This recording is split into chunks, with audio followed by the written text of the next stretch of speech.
I welcome you to the solution video of the puzzle Blowing Bubbles, which is shown over here, and it's already featured. I was forgotten it, but it already featured on Mirango, and then it was called Methane. It was a puzzle by Marshall Buck, but let's do it here again because it's a very nice configuration. It features three congruent circles, the blue ones, which pass through a single point, a single intersection. And there's a fourth circle drawn through the other three intersections. And the question is to prove that it is also congruent to the three other ones. So what I will do is I will first make visible those intersection points, those you see here, and then I will find the centers of the three blue circles. And we know, well, we have several radii which are all the same. Let's draw them. This is a radius, this is a radius. We can all draw them, and those are all the same. And what I will draw also is that this is again a radius to that common intersection, and that means that all those segments are the same length. So well, now what we can see is that the circumcircle of the triangle EGF, let's draw that triangle,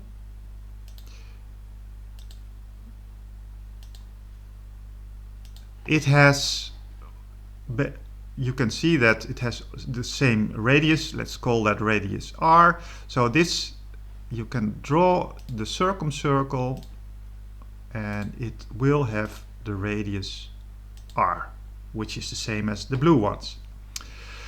But then what we can see, if we look at the red one, basically the red one is the circumcircle of the triangle ADC. So it's this it's the circumcircle of this triangle.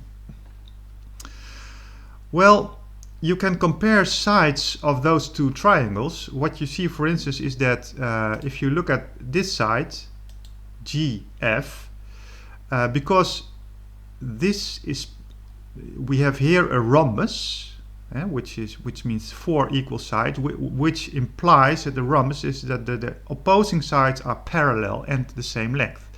So this side is parallel and of the same length as this side, but we have again here a rhombus, which implies that this side is parallel to this side.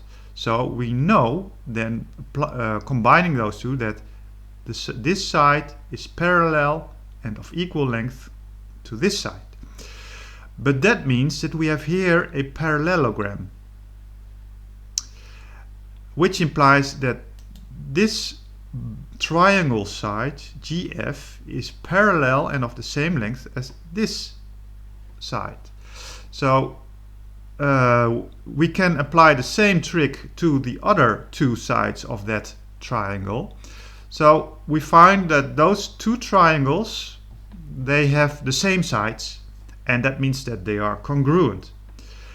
And therefore we know that the circumcircle of this triangle, which is the red triangle, has the same radius as the circumcircle of the black triangle, which had the same radius as the blue circles. So now we have established that the red circle has the same radius and so is congruent to the blue circles.